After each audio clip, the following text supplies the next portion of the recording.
Yeah, cool.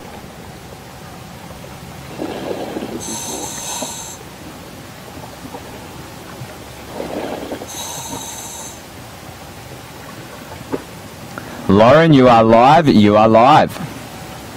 Good morning, everybody, and welcome to the first dive of the day. It's nice and early at 7 a.m. Grand Cayman time. So it's Lauren here, as you probably guessed. We do have the handsome Emil on camera, and on the surface we have my boy Pat. So a few things first. We are still having some audio issues, so I am actually not able to hear Pat. However, he can hear me and our camera can hear everything. So just bear with us today.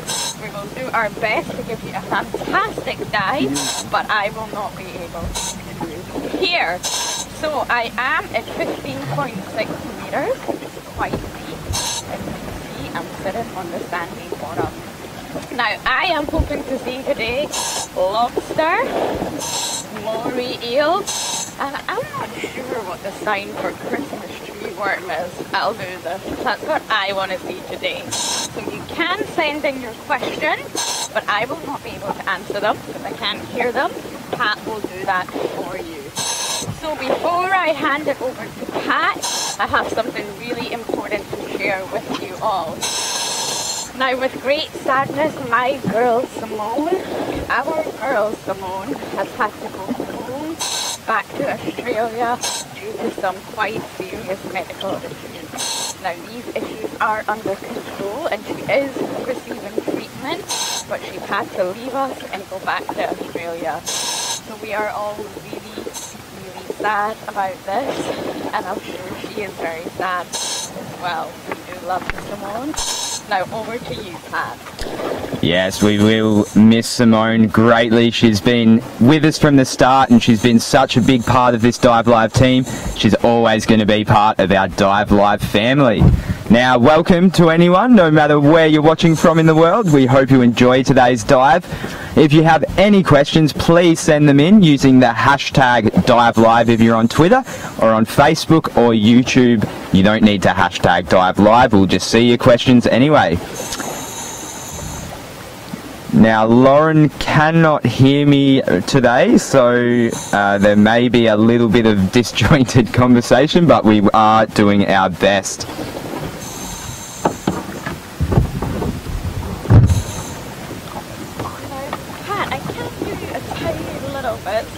I do apologise if I did interrupt you there, but I want to show you this whole bed of garden eels in front of us. Now, we can see these little eels quite a lot, but of course now we have these. So I'm going to let Emil get close and show you this huge volume of garden eels that are all feeding on plankton. So you can share your knowledge about garden eels and Emil's going to get closer. So garden eels are one of the favourites here on diveLIVE, just because they're so interesting, and especially now that we have Zoom and we can see them in good detail. So garden eels are eels that we, I mean, they are still part of the fish group, but they obviously are a bit modified from your typical fish body. Now, some of these modifications include a lack of scales, which allows them to fit through places a bit better. They've got a more smooth body, so they can really weave themselves into cracks.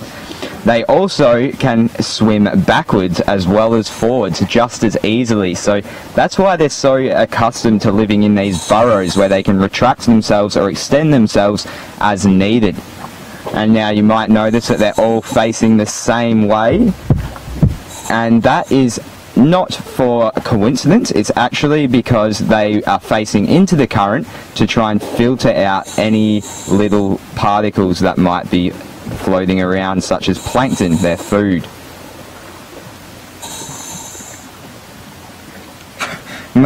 Meliana is asking, can these eels go under human skin? And no, they cannot. I haven't heard of any instances of eels burrowing into a human skin, although that does sound pretty scary, but no. Very special. blenny. And we actually wrongly called it a juvenile trumpfish on the past. So I'm gonna see if Emil can get it for us.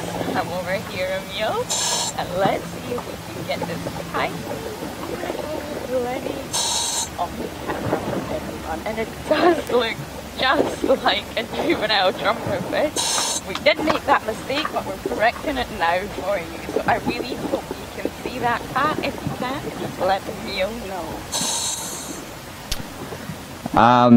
I actually cannot see the monitor right now, so I'm watching on the feed, which is a little bit behind, so I'm sure it will show up in just a few seconds.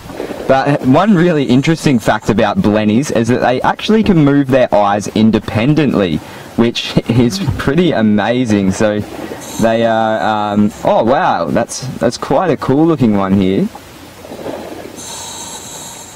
So yeah, they can move their eyes independently, which is pretty fascinating to think that they can have two independent pictures and their brain can still figure out what they're seeing. It also makes them quite funny photo subjects because they've got one eye looking one way and one the other way. Now Emil, the animal is out of focus just a little bit, so... that's better. What a strange looking fish. It does actually, yeah, as Lauren said, it looks like a juvenile trumpet fish or a little pipefish, but so she's done well to identify this as a blenny.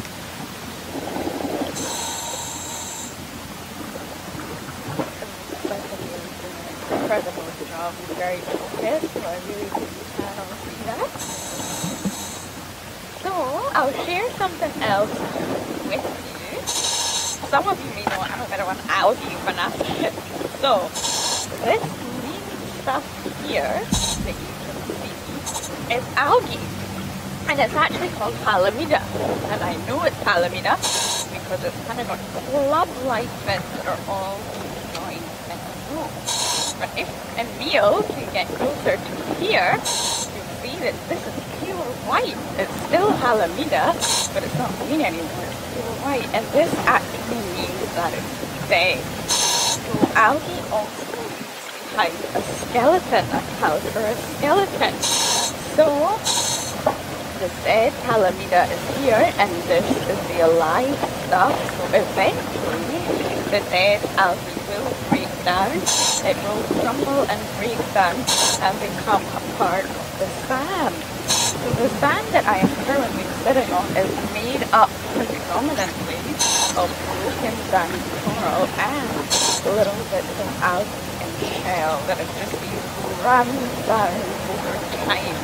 So the sand is very, very white, and that is because it's mainly composed of coral and dead algae.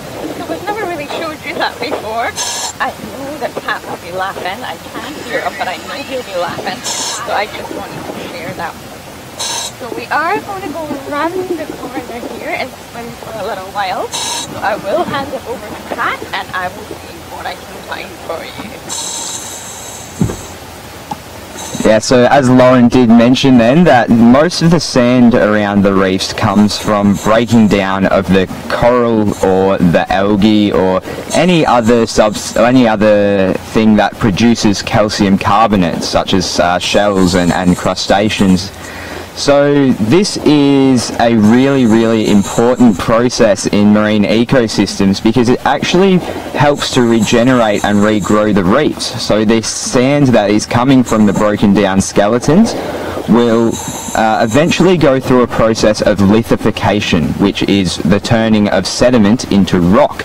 And this can happen either biologically by animals secreting and binding and precipitating calcium carbonate, but it can also come from the pressure underwater too. So once this sand starts getting compressed or binded or whatever, it will turn back into rock, in which a coral or an algae or something or a sponge like what we're seeing here can settle on, and the process continues and it all starts to build on itself. Now this entire process is called coral accretion.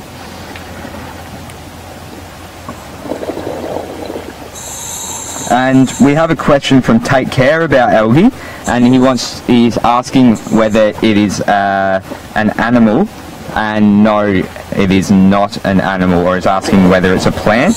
And they're not actually a true plant either.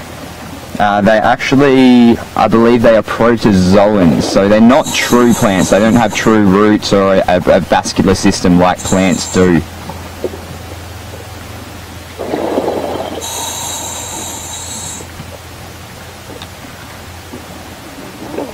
So they are from the kingdom Protista. Body by Emil. Sorry if I interrupted again. So I'll just share with you that this is a juvenile lionfish, and we do know that by its size and its coloration. Juveniles are obviously much smaller and quite black in colour. It's not actually black, but it does appear that way. Now we do show you a lot of lionfish, but they are incredibly beautiful animals. I like to call them the dangerous species. So they're so beautiful to look at, but of course they are dangerous. Now you can see there's the fish, and then there's these feathery looking spines that protrude from the body. Now these spines contain venom, and this is a neurotoxin. That's what type of venom it is, and it does affect neuromuscular transmission. So that's how it attacks the body. And the lionfish does not use these in attacks or defensively. They sort of more use them offensively. So you will always see oh, there's an arrow crab in there as well. You guys probably saw that a long time before me. I'm sorry. I hope you can all see that the lionfish is facing into an arrow crab, which kind of looks like a spider and creeps me out a little bit. But we'll continue on with the lionfish, and then Pat can tell you all about the arrow crab. So the lionfish is facing into the reef, so that its feathery spines are sticking out, so it's always protected. It stays in that position, so if anything comes up to it from behind, it will first come to the spines. So it's fairly well protected, but unfortunately, as you may know, lionfish are an invasive species here in the Caribbean. They're not native, and technically they really shouldn't be here. They came from the Indo-Pacific region of the world where they are native, and people are still not really sure how they got here. But they came in the late 1980s, and unfortunately they have been incredibly successful because they didn't have any natural predators. They're voracious predators themselves though, and they do eat up all the juvenile reef fish on the reef.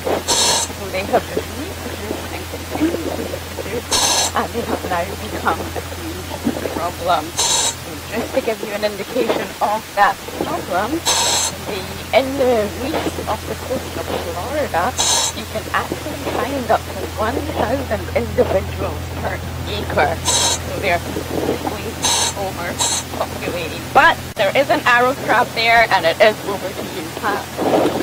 Alright, so let's take a look at this arrow crab now. So it is hiding there behind the spines with those big, awesome purple claws there. So we can see that it's got very long legs, and in some arrow crabs, their legs can get up to 3 times the size of their body. So that is very long. They're like the daddy long legs of the ocean. And we can see it's got a very, very pointed nose there, which is where they get their name arrow crab from. And this one looks like it's missing a nipper there. They are quite... Oh, no, it's not. No, it's not. And that's great. That's great footage of its feeding there, using those pincers to pick up food. Now, they are in the order Decapod, and all this means is that they are a crustacean with 10 legs. Deca meaning 10. So these also include other species of crabs and lobsters as well. Now, they do have sexual dimorphism, which means that there is a difference in sexes in terms of their morphology. So the males will quite often be much larger than the females, which is how to tell the difference between the two. So being crustaceans, they obviously will shed their hard exoskeleton or their outer shell. So this process can take quite a while, and what they actually do...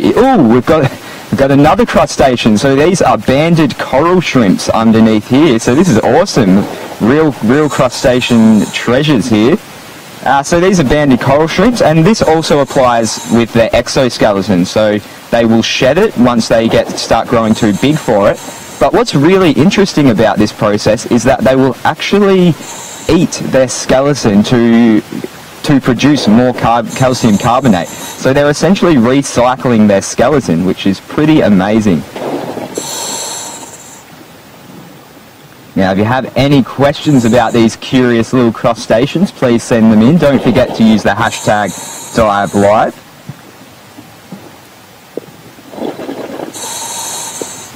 And we do apologise, Lauren cannot hear me right now, so there is a little bit of a difference in audio, and that's also why she's not speaking right now.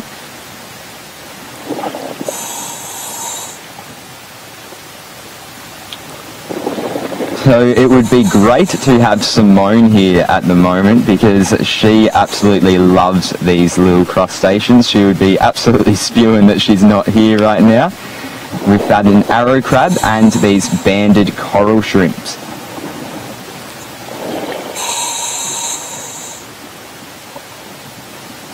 So they were both crustaceans, both the arrow crab and the banded coral shrimp. We're going to keep swimming. We're still pretty deep. We're at about 14.5 meters. So we are just going to shallow up a little bit. And considering that I can't hear Pat, I think we're doing an okay job. So I'll just give you an air check. I am at 150 bars. So I still have lots of time left with you. I'm just going to go over this coral bombing and see what we can find.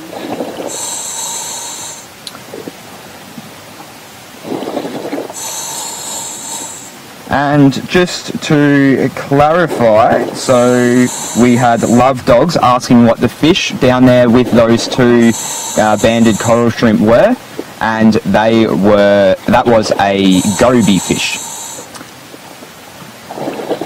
a sand goby.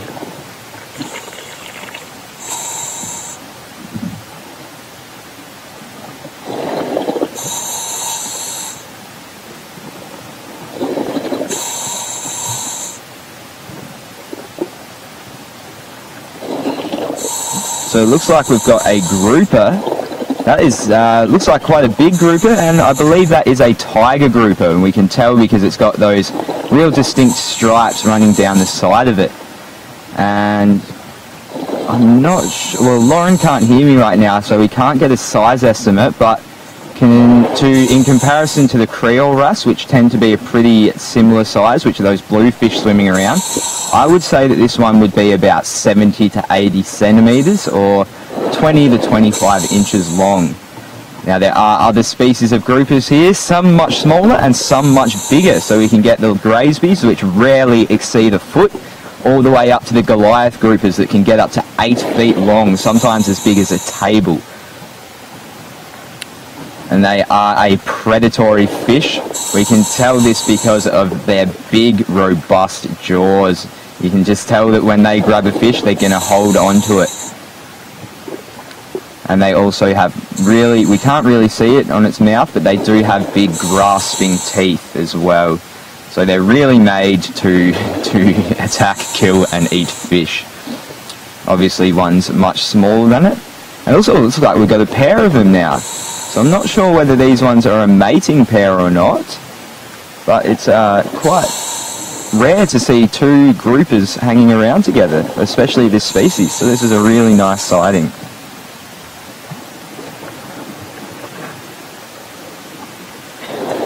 And Ronald wants to know whether we get bonito fish here, and I do not believe we do. Not here in Grand Cayman anyway. I'm not sure about the Greater Caribbean region, but right here in Grand Cayman, or at least I know on the reefs here, that we do not get them. I believe they may even be an estuarine fish, not completely salt water tolerant. But I could be wrong.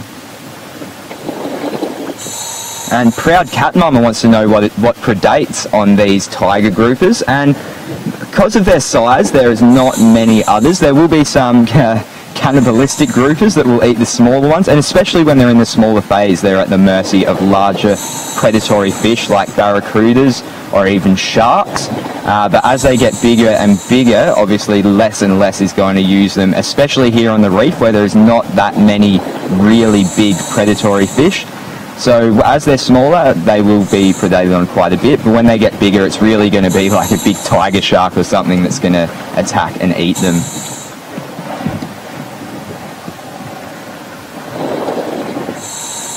Karen wants to know whether we've had any dolphins join in on the dives, and unfortunately we haven't. So I've only heard of one dolphin sighting since we've been here actually, and that was out on a boat. But geez, it would be unreal if we had one come and catch it on camera. I have been underwater with dolphins before, just in the wild, and they are curious and hilarious. They have such personalities and characters, and they'll quite often even come surf waves with us sometimes. So to have one come up from camera would be unreal.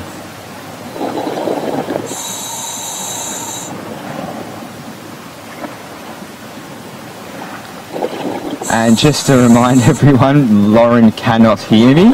She can still speak, and so she will speak when she has something to say, but just to be safe, I will do most of the talking today, so I hope you all don't get sick of the sound of my voice.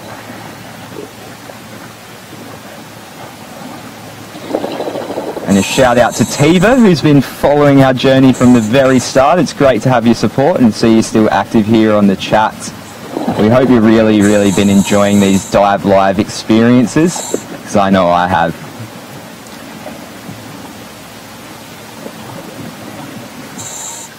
Now, visibility is not great today. Lauren was telling me right before she dropped that it wasn't very good. Judging from the camera, I would say it's about 20, well maybe even 15 meters, which in some places of the world, where I come from, that would be incredible visibility. But for Grand Cayman standards, it's not that good. So we have been a bit spoiled here with the conditions. So we do get a little bit upset when they're not that great, but really we should stay thankful. Oh, that's I believe a sea bass or a grouper. Oh no, that is a Graysby grouper. So we saw the tiger grouper before. This is a smaller species called the Graysby.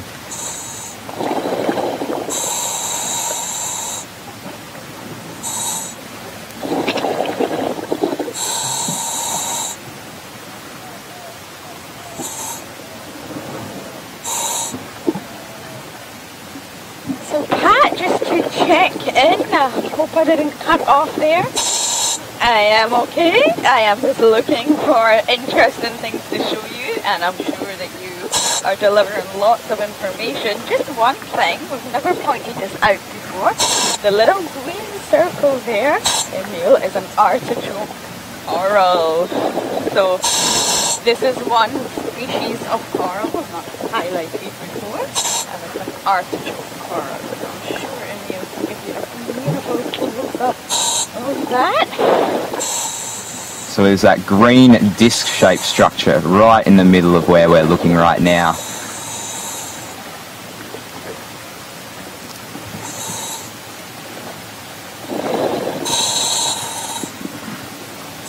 It is really interesting to see the different shapes and sizes and forms that coral come in.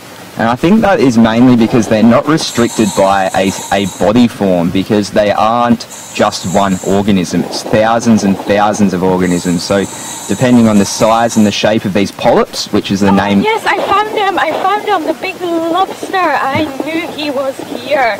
There we go. So I'm going to tell you a little bit about lobsters, because I was hoping to find him. This lobster is a big male, I believe. He's right in there, the male. We've actually found him before.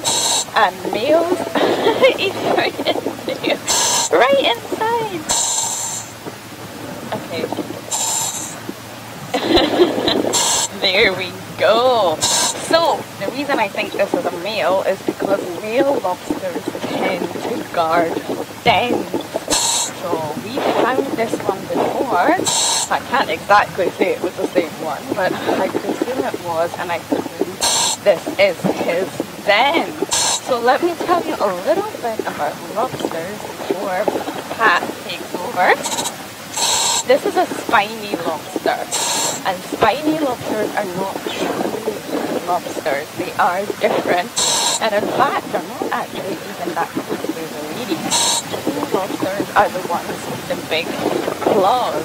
As you can see, this spiny lobster does not have those big claws. They are actually really closely related to insects, would you believe? And I'm not sure how close a male can get, but a spiny lobster does get its name from the fact that its shell, its exoskeleton, is actually covered in little spines. So it kind of looks like it's dancing right now, but I think it's just cleaning itself. So this is a pretty big lobster, and those two big antennas that you can see, the big ones, are actually used for defense and fighting. So they will put those big antennas out of their den and sort of scare away anything that comes close. They can actually also rub these antennas against the smooth parts of their exoskeleton, and it makes a really loud screeching sound. I won't do the sound for you, I'll probably scare you all away, but that's exactly what it does. It scares away any predators who are hoping to eat the lobster. Now, a lobster's nose is actually on the smaller pair of antennas underneath the bigger pair, and they are called antennoles. So they're covered in hairs, and this is basically the chemosensory organ. They are able to smell odors and chemical signals from really far away in the water. They primarily rely on their sense of smell. They are olfactory predators. So they actually have 400 different chemoreceptors on all these hairs. So they're actually able to tell the difference between two very similar muscles. That's how good their sense of smell is. So, lobsters do resort to cannibalism. They are quite famous for eating each other when they have to. So maybe a male can get closer to the lobster's eyes, and you can see that these eyes look quite big, and we call them compound eyes because they're made up of lots of little lenses. So that makes people think that they have really good vision, but that's incorrect. They rarely rely on their vision. So in bright lights, a lobster will be almost blind. They cannot see. Whereas in dim light, they can just detect movement, detect shadows. They're really poor when it comes to vision. That's because they rely on that limited sense of smell. So I do love a good lobster sighting, so over to you, Pat. Thank you, Lauren. Yes, then now that we have zoom and being able to see these close up, it is absolutely amazing. And now with those other two crustaceans we saw, the banded coral shrimp and the arrow crab, they are in the same order as these lobsters. They are decapods because they have 10 walking legs, or periopods. And that's what combines them, as well as also being crustaceans, having this hard exoskeleton. So despite being quite different in size and appearance, they are still very closely related. So it's been great to have a few different crustaceans here to really show the diversity amongst this subphylum. Subphylum being the way we class these crustaceans, or just the way we group them.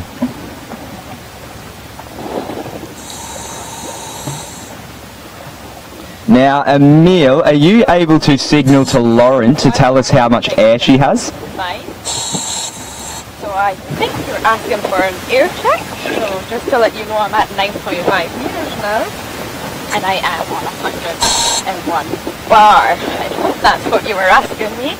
Emil is doing a great job at holding the camera and also signaling to me. So good job, Emil. So we have came a little bit shallower and we are just going to look around this area. But let me add, the visibility is very bad today and I'm not actually sure why. So it feels like it's really foggy and really cloudy underwater. So our distance is reduced. So we're just going to stay around the shallower areas and see what we can find for you.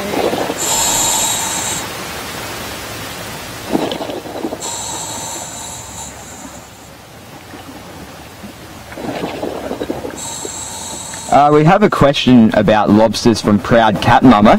She wants to know, do lobsters migrate? And with the spiny lobsters here, they do.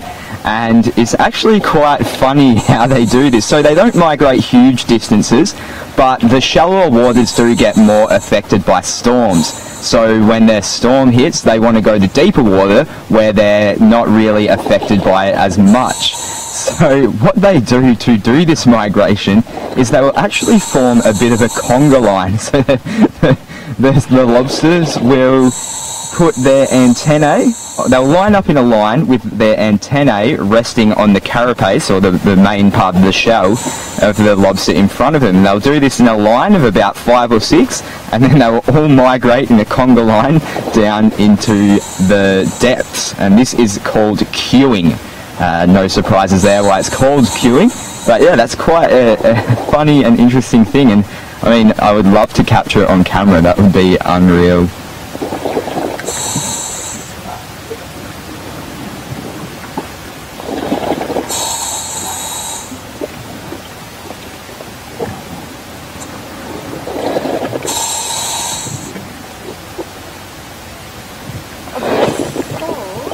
I am in the middle of a channel here, a little channel between the coral, and that's because I'm still looking for that long eel.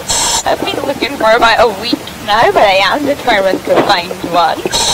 So I know it must be difficult for Pat up there, but I'm sure you're doing a great job of telling everybody about what we're seeing on camera. So I'm just going to look over this last ledge. Nope. Still no mooring. I won't give up though. So we're just going to swim over this way. It's very hard for me and Emil to see things today. The visibility is just so bad, and I think it's because of all the plankton. So I'm not sure if you're able to see all these little tiny marine snowflakes.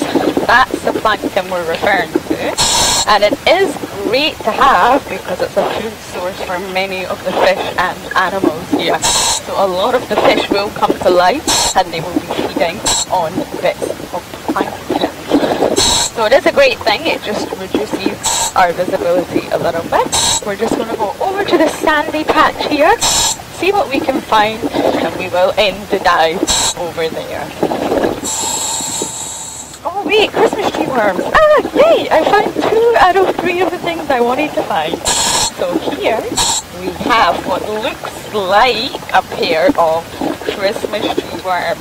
Emil's going in for the perfect shot, but he mustn't get too close because they can withdraw and retreat back into their little bunkers. So you'll notice I said it looks like a pair. Well, it's actually not. It's actually just one worm. But they have 2 Christmas trees, if you like, which are commonly called the crowns. So, Christmas tree worms are in the polychaete group of animals, which contains a little over 13,000 species. So it's a type of segmented worm, and you can't actually see the worm right now. The worm is hidden inside that big boulder coral. So A good analogy, if you like, for a Christmas tree worm is an iceberg, because you can really only see 1/3 of it. Approximately 2/3 are buried inside this coral. So the crown, what you can see, the little Christmas tree looking thing, is actually covered in little hairs called cilia. And these cilia are covered in mucus, and that is actually how they feed. So they will trap food using the hairs and mucus, and they will sift through the food and transport it like a conveyor belt to the mouth. So it will probably be lots of little bits of plankton, which we're just talking about, that they will trap on the hairs.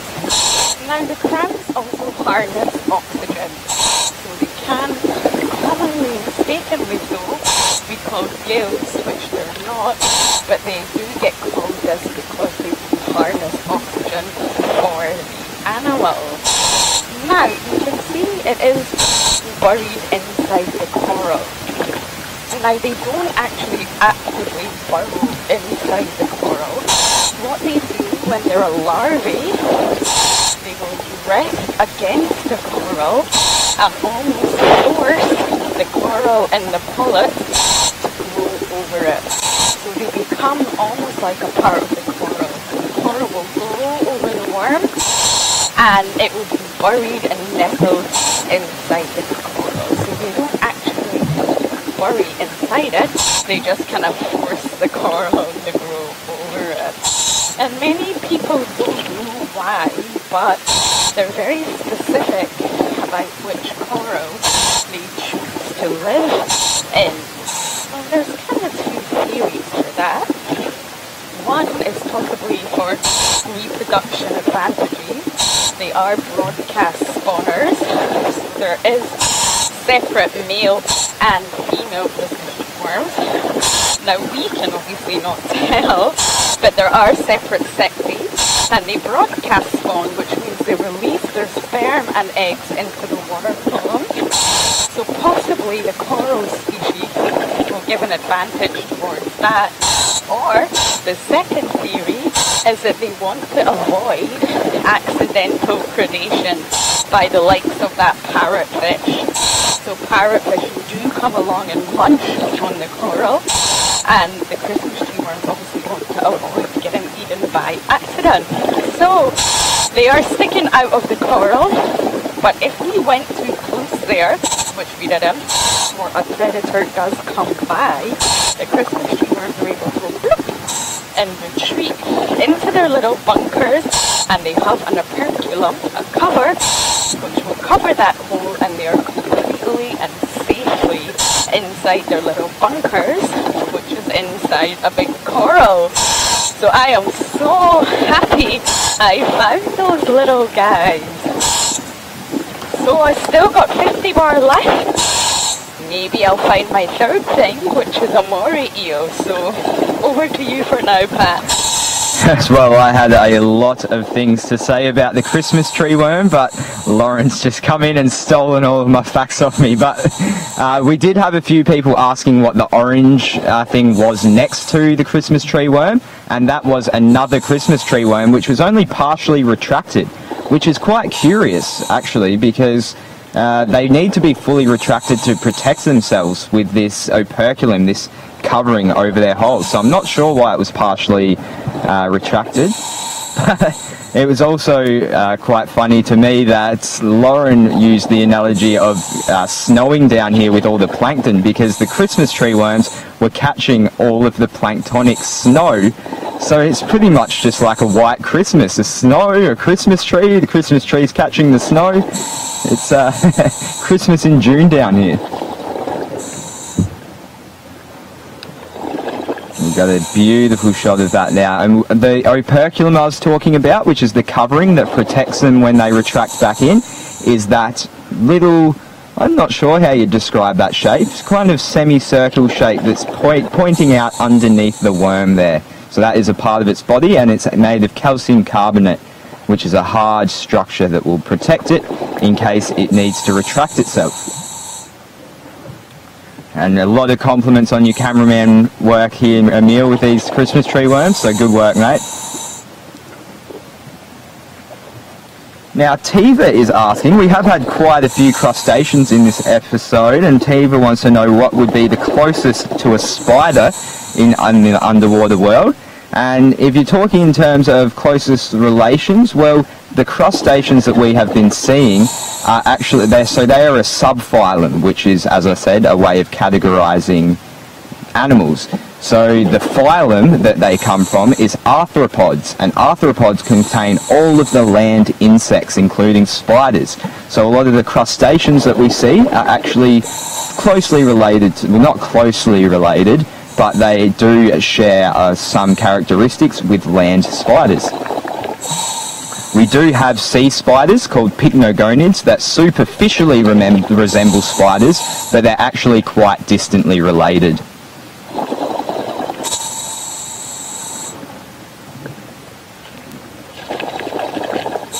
Now, Lauren is on the hunt for a moray eel.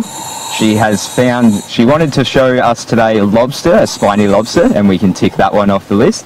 Also Christmas tree worms, which we just saw. So lastly, we want a moray eel. So that's why we are looking right now in the really complex, hidden away parts of the reef. They are nocturnal hunters, and so during the day, just like to hide away somewhere dark and quiet.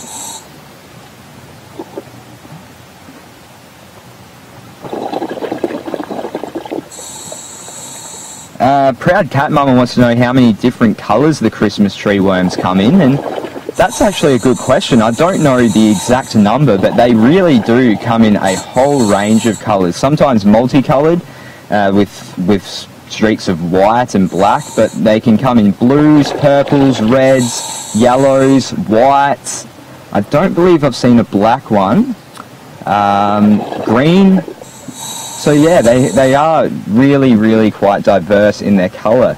And now it's unsure whether they are actually all the one species here in the Caribbean, or whether they're actually part of a species complex, which is a group of very closely related species.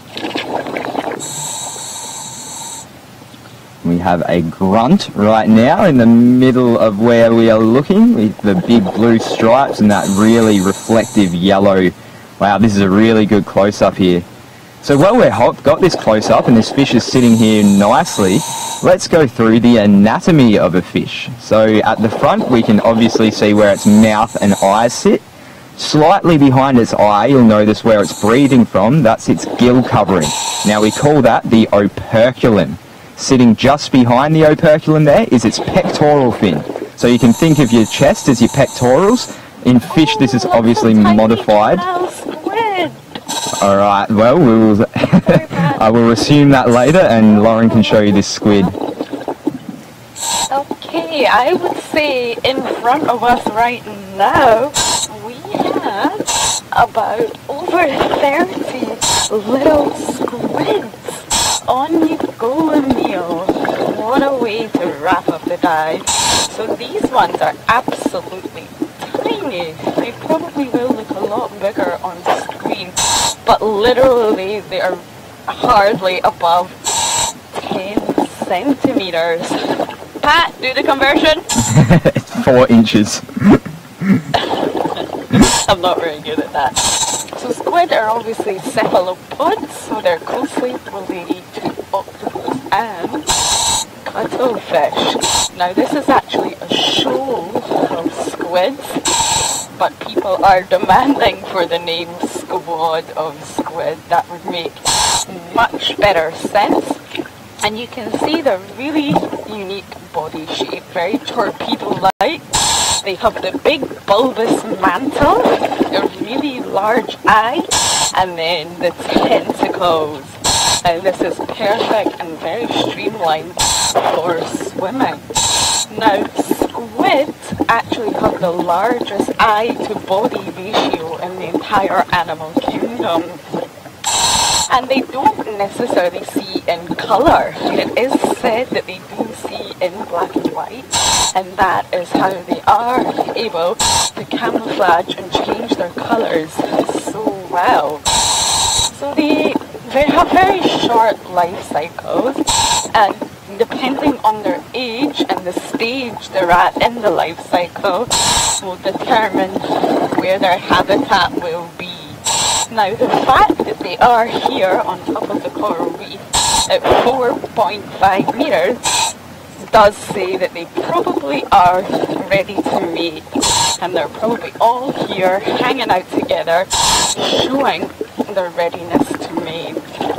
So this big bulbous mantle will contain all the organs: the ink sac, the gills, the respiratory organs, the digestive organs, and the reproductive organs. Everything will be inside that bulbous head. So they do have 10 tentacles, if you like. They have 8 short ones and 2 really long ones, which have club-like ends, and that is what is used to catch the prey. Once they catch the prey with these tentacles, they will deliver it to a very sharp beak, which you can't actually see. It's hidden, but it's very sharp, and it will tear up all the prey and deliver it to a very raspy tongue, which is ready to eat it all. So squids are semoparous, and what that means is that the females do die after laying the eggs. So that's what makes it such a short life cycle. Once the eggs are laid, the female does starve to death, and that is what we call semoparous. The males, however, they can mate with many females before they themselves will die. So right now, they're probably signaling to each other all sorts of different signals, if you like. They're probably communicating, if they're male or female, like, hey, I'm a guy over here.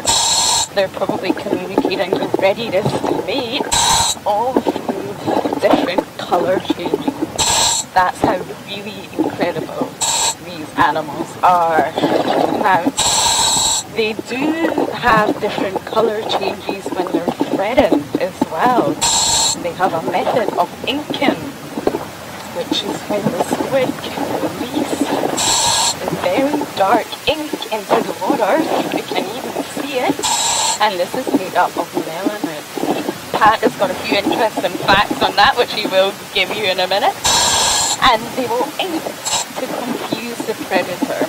If a predator is chasing after these animals, and all of a sudden it gets a big squirt of ink in his face, not only will it not be able to see the squid, it is also said to affect their sense of smell. So they become disorientated, and the squid will be really dark in colour when it will first ink, and then as it's inked, it will be bright in order to escape that predator. So overall, just amazing animals, and I know that Pat's got some awesome facts about them too. So over to you. Well, I do have quite a few facts on these amazing creatures, but we're also getting quite a few questions, so I will answer a few of them right now. We have 2 from Marcy, wanting to know, firstly, what are the things that look like feathers? Well, they are its fins, so it runs around the whole way of that mantle there, so that is a fin that they use for movement. And the second question was, what do they eat? And they are carnivorous, so they will eat crustaceans and small fish. They can actually really launch their 2 feeding tentacles out, and they have these suction cups, lots of little suction cups on the end of their tentacles, which they can use to suction onto prey and bring it in. They actually have a beak underneath as well, so like it looks like a bird's beak. It's not an actual bird's beak, but it resembles a bird's beak, so they can bite into and hold their prey after that. And now Andrea wants to know whether the kraken is a giant octopus, and no, it's actually a giant squid. Now, it is a myth, the kraken. It's not an actual animal, but The giant or the colossal squid, that is a species of squid, can get up to 14 meters long and eat whales. So that is how massive they can get. So it wouldn't surprise me if the tales of a kraken, you know, taking down a ship or whatever from back in the pirate days, are actually somewhat true, because it wouldn't surprise me that one of these colossal squids can come up from the depths and attack something like a ship.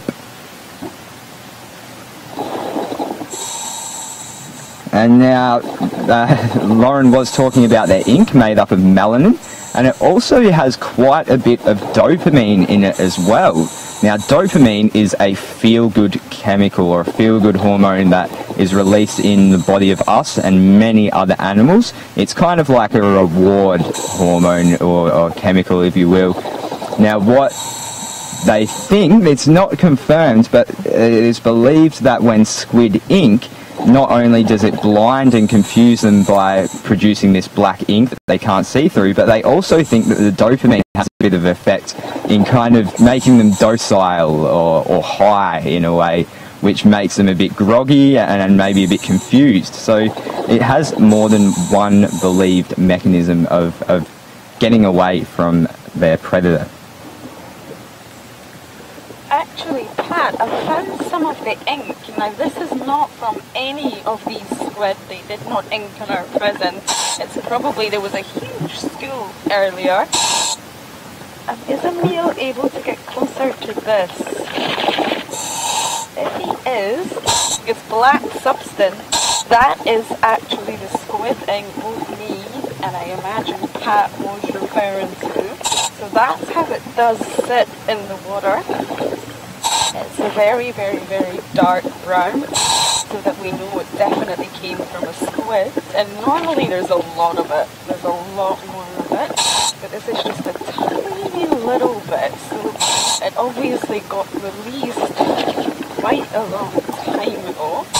And I'm not sure if Pat maybe mentioned this already, but they normally release it with a jet of water from their siphon. So when they release the ink, they'll release it with a really strong jet of water, which means it can spread. So I hope you saw that, but that was definitely a little piece of ink. So I am going to wrap the dive because I'm out of air. So we've actually already done our safety stop because we've been at 5 meters for a long time. But I just want to say thank you for joining me. And thank you for putting up with the fact that I don't have any audio. I hope I didn't interrupt Pat too much. But that was really fun for me. We got lobsters, we got squid, and we got the Christmas tree worms. So thank you to Emil, thank you to Pat, and thank you diveLIVE family. We will be back at 11 AM for more diving. And I'll see you then. Thank you, Lauren. You did a great job, and thank you everyone watching along. I hope you can join me at 11 AM